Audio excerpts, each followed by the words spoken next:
Hello students, welcome to our subject of business accounting. I am Professor Ritesh Jaggi and I will be teaching you this subject. So business accounting. So firstly हम देखेंगे programme का objective क्या है, ये subject का आपको objective क्या है, to develop right understanding regarding rules and importance of monetary and financial transaction in business. So business करते वक्त उसमें मॉनिटरी और फाइनेंशियल दोनों ट्रांजेक्शन होते हैं. सो स्पेसिफिकली वो उसके कैसे आप इधर हेल्पफुल होगा आपको डेवलप करने के लिए, to cultivate right approach towards classification of different transaction and their implication. So transaction को क्लासीफाई करना, आपने 11th 12th अगर आप कॉमर्स से होंगे, अकाउंटिंग रूल देखे थे, रियल अकाउंट, नॉमिनल, पर्सनल, वो इधर यूज़ होंगे. ठीक है, आप कॉमर्स से नहीं भी हो, आप साइंस बैकग्राउंड से होंगे तो भी नो प्रॉब्लम, हम यहाँ पे हर एक चीज़ क्रिस्टल क्लियर कर लेंगे. To develop proficiency preparation of basic financial as to how to write basis accounting statement. So basic accounting statement जो है, trading account, profit and loss, balance sheet, ये कैसे आपको बनाना है वो भी हम यहाँ पे ये सब्जेक्ट में सीखेंगे. सो फर्स्ट यूनिट में फाइनेंशियल अकाउंटिंग, उसमें आप देखोगे फाइनेंशियल अकाउंटिंग जो है ब्रांचेस है, अकाउंटिंग के बहुत सारे ब्रांचेस है, उसमें फाइनेंशियल अकाउंटिंग, मैनेजमेंट अकाउंटिंग, ये सब है. सो अकाउंटिंग के जो है, फाइनेंशियल अकाउंटिंग के जो ब्रांचेस, उसका डेफिनेशन, स्कोप, ऑब्जेक्टिव क्या है, अकाउंटिंग के कंसेप्ट क्या है. अभी अकाउंटिंग के बहुत से कंसेप्ट है, ये भी हम देखेंगे, जैसे materiality concept, material over form, substance over form, ये सब जो है वो हम देखेंगे. प्रिंसिपल एंड कन्वेंशंस, जो प्रिंसिपल है अकाउंटिंग के, वो classification of accounts. Basically accounting जो है वो 3 रूल्स है अकाउंटिंग के, real account, nominal account and personal account. वो इसका पर्पस एंड स्किल क्या होगा, to understand role and importance of accounting in business. हमको पता है बिजनेस, आप जब बिजनेस करते हो, आप बिजनेस क्यों करते हो, क्योंकि आपको ईयर एंड जो है बिजनेस का प्रॉफिट या लॉस पता होना चाहिए. तो प्रॉफिट एंड लॉस क्यों पता होना चाहिए, क्योंकि आप बिजनेस में अपना पैसा इन्वेस्ट करते हो, अपना टाइम इन्वेस्ट करते हो. सो बिजनेस से आपको उतना रिटर्न भी होना चाहिए. सो इसीलिए वो इम्पॉर्टेंट है. And how accounting concept can be implemented in business. So business में जो है अकाउंटिंग कंसेप्ट कैसे यूजफुल होंगे वो हम इसमें देखेंगे. And computation ability in business ability to distinguish between various accounting concept and practices. So जो अलग अलग अकाउंटिंग कंसेप्ट है, अकाउंटिंग प्रैक्टिसेस है, वो कैसे, क्या उसका देखना है, वो फाइनेंशियल अकाउंटिंग में करेंगे. Accounting transactions and final account, जो देखो जैसे एक प्रोसेस होता है हर एक चीज़ का. फॉर एग्जांपल हम कुछ गुड्स प्रोड्यूस कर रहे, फिनिश्ड गुड्स प्रोड्यूस कर रहे, तो उसका एक प्रोसीजर होगा. पहले आप रॉ मटेरियल डालोगे, रॉ मटेरियल प्रोसेस होगा, उसके बाद आपका फिनिश्ड गुड्स आएगा. वैसे हमारे अकाउंटिंग का भी प्रोसेस है. उसमें पहले जर्नल एंट्री, एंट्री के बेसिस में आपको लेजर में पोस्टिंग करनी पड़ेगी. उसके बाद आपको सब्सिडरी बुक्स बनाने पड़ेगी, सब्सिडरी बुक्स के बेसिस पे ट्रायल बैलेंस बनेगा, और एंड में profit and loss balance sheet, जिसको फाइनल अकाउंट बोला जाता है वो. So in short problems on voucher system, accounting process, voucher system क्या है, अकाउंटिंग प्रोसेस क्या है, journals, journal entry, ledger posting, cash book, subsidiary book, trial balance, preparation of final accounts, final accounts कैसे बनाओगे, trading, profit and, so final accounts में mainly 3 components है, trading account, profit and loss account and balance sheet. So इसका objective क्या है, to understand how to record different financial transactions and their financial implication. So financial transaction आप कैसे record करोगे, क्योंकि अगर आपने खाली याद रखा, सो एविडेंस भी नहीं रहता है. अगर आपने लिख के नहीं रखा, अगर आपने राइटिंग में सब हुआ, सो आगे जाके वो फ्यूचर रेफरेंस के लिए भी आप कभी भी देख सकते हो, और वो एविडेंस के रूप में भी काम आ सकता है. And ability to write different accounting transaction and prepare basic financial statement. So basic financial statement क्या बनाना है, कैसा वो. फिर BRS, bank reconciliation statement. Reconciliation देखो क्या होता है, फॉर एग्जांपल मेरा अकाउंट है SBI में, सो मेरे पास SBI की पासबुक होगी. सो ये मेरा अकाउंट है बैंक के पास, बैंक के पास जो मेरा अकाउंट है, कस्टमर का अकाउंट, वो पासबुक, और जो मेरे बुक में, मिस्टर रितेश की बुक में जो बैंक का होगा वो SBI अकाउंट. सो ये दोनों चीज़ें टैली होनी चाहिए. कभी कभी ये दोनों चीज़ें में जो डिफरेंस है, वो डिफरेंस कम करने की, या वो डिफरेंस क्यों है और उसको रेक्टिफाई करने की हम इसमें कोशिश करते हैं. सो meaning, importance and preparation of bank reconciliation statement. So bank reconciliation statement का मीनिंग क्या है, इंपॉर्टेंस क्या है, एंड प्रिपेयर कैसे करोगे वो इसमें देखेंगे. Objective, to understand the kind of accounting relation between customer and bank.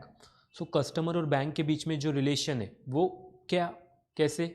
Set of entries in the books of accounts and in cash book, कुछ कुछ कैश बुक में एंट्री होगी बट पासबुक में नहीं होगी, कुछ कुछ पासबुक में होगी बट कैश बुक में नहीं होगी।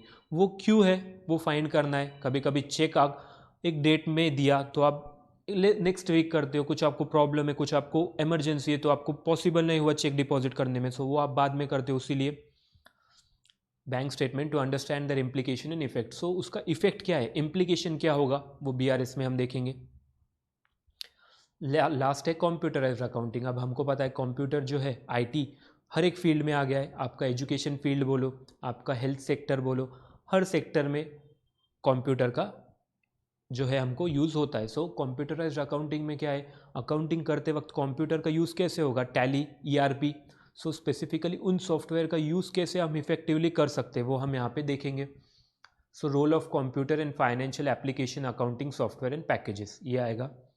इसका ऑब्जेक्टिव है ability to understand growing importance of software. So recently जो इंपॉर्टेंस हो रहा है सॉफ्टवेयर के, जो इंपॉर्टेंस है काफ़ी बढ़ते जा रहा है, क्योंकि मैन्युअली जो है अगर हम काम करेंगे तो एरर के चांसेस होते हैं, बट अगर कंप्यूटराइज सब सिस्टम थ्रू हुआ तो एरर मिनिमम, नो एरर भी हो सकता है। सो वो accounting software packages, ability to understand growing importance of software and to know how to use software. Use करना वो एक इम्पॉर्टेंट है, सॉफ्टवेयर ले तो लिया बट अगर आपको यूज़ ही करते नहीं आए तो कैसे चलेगा। सो यूज़ करना and to write books of accounts and ability to use software like Tally for writing of account. So Tally कैसे यूज़ करना है वो कंप्यूटराइज्ड अकाउंटिंग में आपको बताया जाता है। एक बार हम इंट्रोडक्शन भी देख लेते हैं। देखो, it is very clear that modern accounting as a beginning with development. देखो मॉडर्न अकाउंटिंग में डबल एंट्री सिस्टम चलता है। डबल एंट्री मतलब क्या, every transaction has two effect, one debit and one credit. जैसे आपने साइंस में सीखा होगा every action is equal and opposite reaction, वैसे अकाउंटिंग में है every debit has credit. So double entry by Italian Luca Pacioli in 14th century. So Luca Pacioli ने 14th century में इंट्रोड्यूस किया था।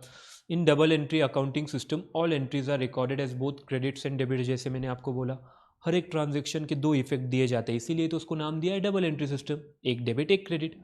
And therefore the fact that all debit should be equal to corresponding credit. तो fact वही रहता है, जो debit है वो क्रेडिट इक्वल, करस्पॉन्डिंग इक्वल होना चाहिए। It means debit is equal to credit. Financial accounting is generally required by regulation of law. So law जो इनकम टैक्स एक्ट है, कंपनीज एक्ट है, उसमें भी लिखा गया है कि लॉ के हिसाब से आपको अकाउंटिंग करना ज़रूरी है, फाइनेंशियल अकाउंटिंग। सो वो बिजनेस ऑफ और managerial accounting is focused on needs of business rather than meeting external accounting standard. So एक एक्सटर्नल अकाउंटिंग स्टैंडर्ड के लिए business accounting typically involves a significant amount of projection and modelling activity. So एक projection आगे जाके कैसे करना है, क्यों करना है, वो सब, and often use to help in decision making. अभी सब डेटा आपके पास होगा और आपको आगे जाके कुछ डिसीजन लेना है, सो वो आपके लिए इजी हो जाएगा क्योंकि डेटा अवेलेबल है, आपको वो डेटा एनालिसिस करके ओनली डिसीजन लेनी है। सो उसके लिए भी फाइनेंशियल अकाउंटिंग यूजफुल है। The main difference between financial accounting and business accounting, ये हमको देखना है। फाइनेंशियल अकाउंटिंग और बिजनेस अकाउंटिंग में डिफरेंस क्या होगा, is that financial accounting is focused on meeting external financial standards. So financial accounting क्या है, जो एक्सटर्नल है, जो डेटर से, हमारे क्रेडिटर से, शेयर होल्डर से, उनके रिक्वायरमेंट को फुलफिल करता है। On the other hand business accounting is focused on meeting internal business. So financial accounting external के लिए और जो हमारा बिजनेस अकाउंटिंग है वो इंटरनल के लिए। Business accounting consist of 3 basic activities, identifying, recording and communicating the economic events of a company. So company के जो इकोनॉमिक इवेंट है वो आइडेंटिफाई करो, वो रिकॉर्ड करो और कम्युनिकेट करो। ये तीनों चीज़ें इंपॉर्टेंट है। सबसे पहले तो आप आइडेंटिफाई करोगे क्या है, फिर आप रिकॉर्ड करोगे, लिख लोगे उसको, फिर एक कम्युनिकेट करोगे, जिस तक वो बात जानी चाहिए उसको कम्युनिकेट करोगे। The economic event of a company, accountants use book keeping technique systematically record economic event record करने के लिए systematically book keeping technique use की जाती है। Business accounting is a vast phenomena which throws light on various topics of accounting. So business accounting जो है ये बहुत बड़ा फिनोमिना है जो एक लाइट देता है वेरियस टॉपिक्स ऑफ अकाउंटिंग पे। At BBA BBM level in this book of business accounting we have to study following important topics. So ये इंपॉर्टेंट टॉपिक्स हमको करने हैं। First, financial accounting. Financial accounting is a specialised branch of accounting. जैसे मैंने आपको बोला accounting के बहुत सारे ब्रांचेस है, financial accounting, business accounting, cost accounting, management accounting. उसमें से फाइनेंशियल अकाउंटिंग जो है वो एक स्पेशलाइज्ड ब्रांच है that keeps track on company's financial transaction. So नाम में ही क्या है, फाइनेंशियल अकाउंटिंग। सो वो ट्रैक रखता है फाइनेंशियल ट्रांजेक्शन्स पे। Using standardised guidelines the transaction are recorded and presented in a financial statement. So ये सब जो है हम रिकॉर्ड करते वक्त एक फाइनेंशियल स्टेटमेंट में रिकॉर्ड करते हैं, जो कि trading, profit and loss and balance sheet होता है। Accounting both practical and theory based is built on some important accounting principle. So जो अकाउंटिंग प्रैक्टिकल और थ्योरी है वो सब एक कुछ अकाउंटिंग प्रिंसिपल जो सेट प्रिंसिपल है उसके हिसाब से बना है। This accounting principle are based on few assumption that are called as accounting concept. So कुछ एक अकाउंटिंग कंसेप्ट है, हमको अकाउंटिंग करते वक्त वो कंसेप्ट ध्यान में रखना और वो कंसेप्ट पता होना बहुत ज़रूरी है। This all accounting concept find wide acceptance across the world.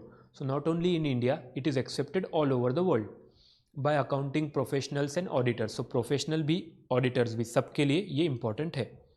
The accounting principle also based on certain accounting conventions and traditions have been evolved by accounting authority and regulators and are followed internationally.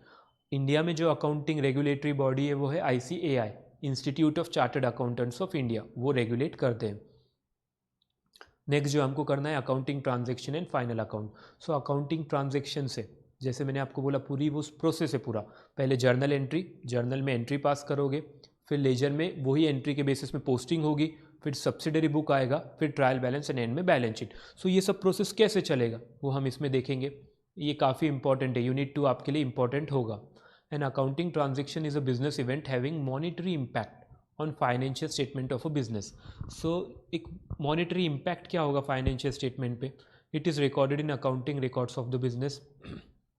Accounting transaction are other either directly or indirectly recorded with a journal entry. Directly record कर सकते हो या indirectly भी record कर सकते हो। All business transaction are first recorded in journal. जैसे मैंने आपको बोला जर्नल में जो रिकॉर्ड करते हैं उसको जर्नल एंट्री बोला जाता है। They are then transfer to ledger and balanced. उसके बाद लेजर में ट्रांसफ़र होगा और फिर बैलेंस किया जाएगा। With the help of trial balance the preparation of final account in the last stage of accounting cycle. So last stage है final account, जिसमें आपको trading account, profit and loss and balance sheet बनानी पड़ती है। The term final account includes trading account, profit and loss and balance sheet. और final account can also be summarise statement issued when a business transaction has been concluded. सो जब एक business transaction हो जाता है उसके बाद एक स्टेटमेंट जो होता है वो mostly final accounts are the accounts which are prepared at the end of the financial year. So financial year end में जो बनाया जाता है उसको फाइनल अकाउंट, इसीलिए तो उसको फाइनल अकाउंट बोला जाता है क्योंकि वो ईयर एंड को बनाया जाता है। Bank reconciliation in financial accounting, bank reconciliation एक ऐसा प्रोसेस है जैसे मैंने आपको बोला एक पासबुक और cash book, customers account in bank book and banks account in customers book, वो दोनों में eight the end of the day, eight the end of the year, eight the end of the period वो tally होने चाहिए। सो वो कैसे होंगे वो इसमें देखेंगे हम। Is a process that explains the difference on a specified date between the bank balance shown in organization's bank statement as supplied by the bank and the corresponding amount shown in organization's own accounting records. There are several problems that continuously arise as a part of bank reconciliation. So बहुत से problem arise होते हैं, सो वो rectify करके हमको दोनों balance match करने पड़ते हैं। And which you should be aware of, they are unclear cheque that continue to be presented. Unclear cheque है बट प्रेजेंट ही नहीं किया। Present cheque cleared the bank after been having voided. Deposited cheque and return, cheque हमने deposit किया, सामने वाले के इसमें अकाउंट में पैसा नहीं है सो वो रिटर्न आया वो। बैंक एरर और mistake made by the bank, जो बैंक एरर है, जो मिस्टेक बैंक ने की है वो। In short, after you adjust and confirm the balance पर bank to be true balance and after you adjust the balance per book to be also be the same true balance, you have reconciled the bank statement. So उसके बाद bank statement reconcile होगा। ये unit 3 है हमारा। Unit 4 जो है वो computerised accounting. सो इसमें जो है अकाउंटिंग का पहले मैनुअली हमको सब करना पड़ता था। आपने भी आपके घर पे कभी रेड बुक देखी होगी, रेड कलर की बुक होती है, दिवाली में हम उसकी पूजा करते। सो पहले अकाउंटिंग वैसे मेंटेन होती थी, अब सब कुछ जो है वो कंप्यूटराइज्ड हो चुका है। The computerized accounting system and its awareness among entities have become a necessity in the modern world. Business of whatever field and size are shifting from practice of maintaining account manually. और ये पता है जब manually करते थे तब errors के chances ज़्यादा होते थे, बट अगर आप कंप्यूटराइज करोगे तो एरर्स के चांसेस निग्लिजिबल नहीं, या फिर होंगे ही नहीं, एरर्स होंगे ही नहीं। The manual process is more time consuming and expose to human error. So जैसे मैंने आपको बोला, जब ह्यूमन काम करेगा, आपको मालूम है, आपने सुना है, इंसान जो है गलतियों का पुतला है। सो ह्यूमन, उनसे गलती हो सकती है बट मशीन सिस्टम से कभी गलती नहीं होती। Computerised accounting system is a software that helps business house to manage big financial transaction. So बड़े बड़े जो फाइनेंशियल ट्रांजेक्शन है वो कैसे हैंडल करने, data, reports and statements with high efficiency से सब रिकॉर्डिंग होता है, स्पीड भी, एक्यूरेसी होती है, स्पीड होती है। Not only that, better quality of work, lower operating cost, better efficiency, minimum errors. So minimum error होंगे, जैसे मैंने आपको बोला, कंप्यूटर के थ्रू, सिस्टम के थ्रू करते वक्त। More appropriate are some of the advantages of computerised accounting. ये सब डिटेल में हम चैप्टर नंबर 4 में देखेंगे। The computerised accounting system follows the same basic principle by which manual system operate. जैसे मैनुअल सिस्टम ऑपरेट होता है वैसे ही कंप्यूटराइज्ड अकाउंटिंग भी की जाती है। सो ये हम यूनिट 4 देखेंगे। ये 4 यूनिट्स हमको सिलेबस में आपके देखने हैं। Okay, hope everything is clear. Thank you very much, have a nice day.